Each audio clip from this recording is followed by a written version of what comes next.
Ade wakes up at 5 a.m. every day to make ends meet by hawking for his guardian. He left his hometown for schooling, but it was a different story when he got to Lagos.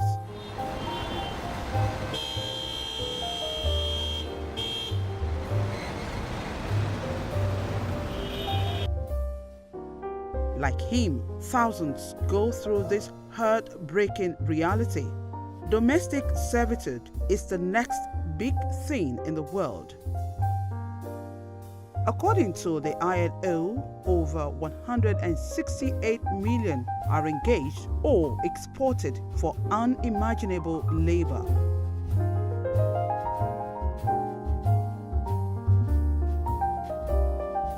The prevalence of child labor is highest in sub-Saharan Africa. In the least developed countries, around 1 in 4 children between age 5 and 17 are engaged in labor that is considered detrimental to their health and development. The continued existence of forced labor is bad for its victims, for business, and for development. It is a practice that has no place in modern society. And it's time that we act together to eradicate this hugely profitable but fundamentally evil source of shame, once and for all. This stems from an orientation that we need to address at the root level, in terms of how people are socialized. Placing children within a context of safety, within a context where they can develop, they can thrive, and within a context where they can reach their full potential.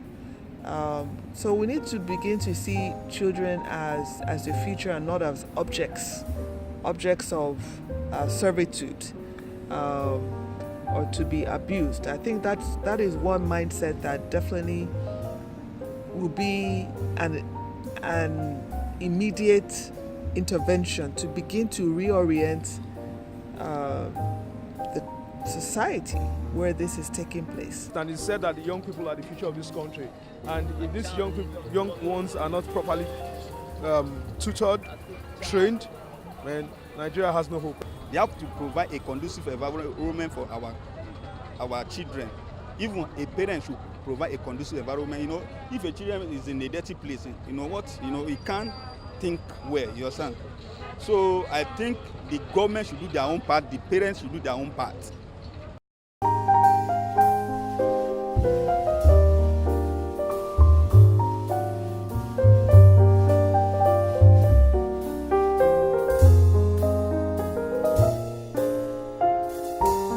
Another form of abuse experienced by children is sexual and physical abuse.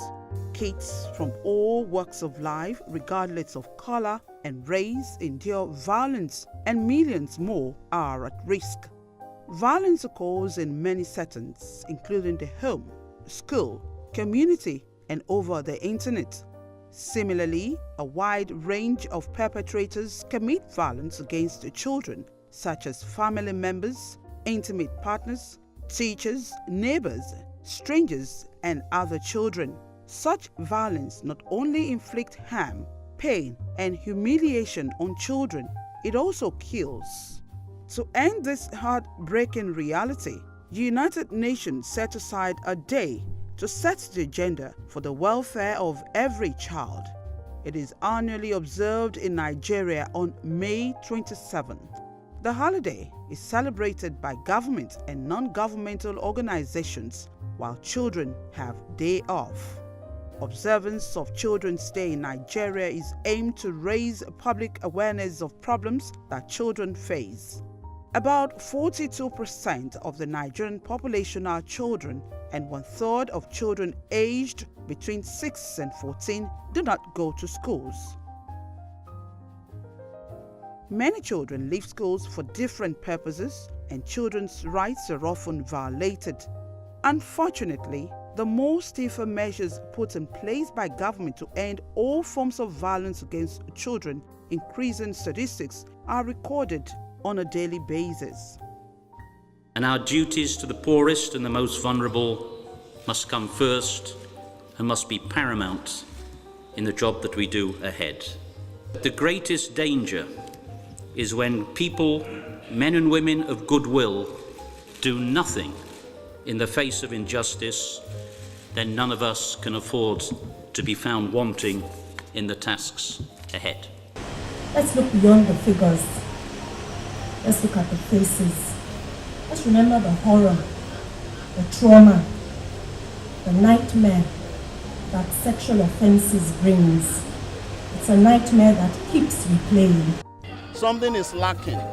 The home front is not organized in Nigeria, in the sense that so many parents are not earning very well for the child upbringing.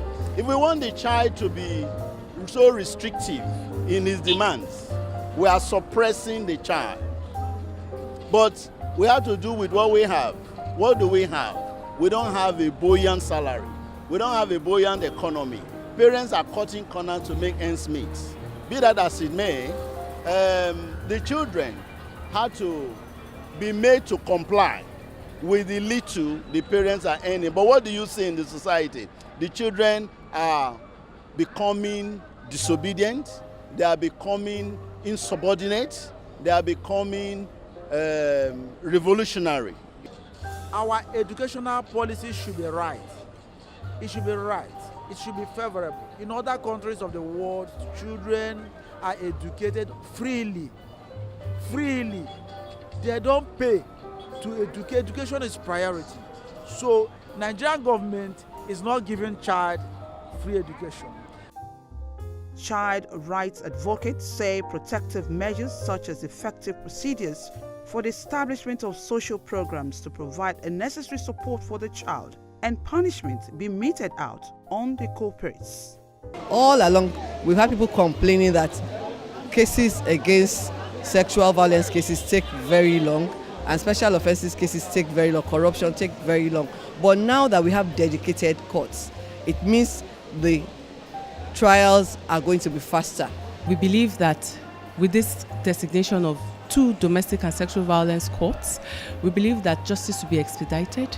We also believe that victims and survivors will be able to get closure timeously, and ultimately a deterrent message will be sent to would-be perpetrators or perpetrators that we are not condoning any level of impunity. I'm convinced that the creation of the special court to deal with cases of corruption and sexual offenses is a right step. And I do know that the judges in Lagos are up and doing. It's in the interest of all of us,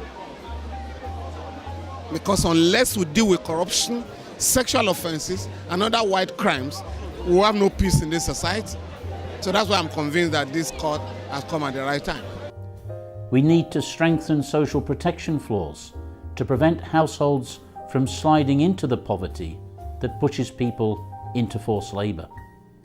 We need to improve levels of education and literacy so that household decision makers can understand their own vulnerability. A lot of this can be done with role models who are championing this.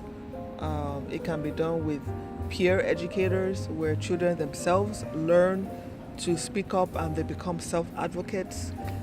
This also can be done with legislation, in terms of making sure children are in school, that children are not being trafficked, children are not subject to labor, and that child abuse is dealt with through proper channels of the judiciary and other legislation and policy backing. So all of this needs to be put in place. But one thing about shifting norms and behaviors is having a constant stream of communications and community engagement, but also working with influencers within such a community so that they're helping to shift the way that children are being treated. They should go ahead and do more. I have walked around, I see parents who brought by their children and they are doing some petty trade, and you see them sitting down there assisting them in doing their homeworks. Those things are the things that gingers one to say, no, I desire to have these children because I know that at the end of the day they are going to be a help, to the society and to the family.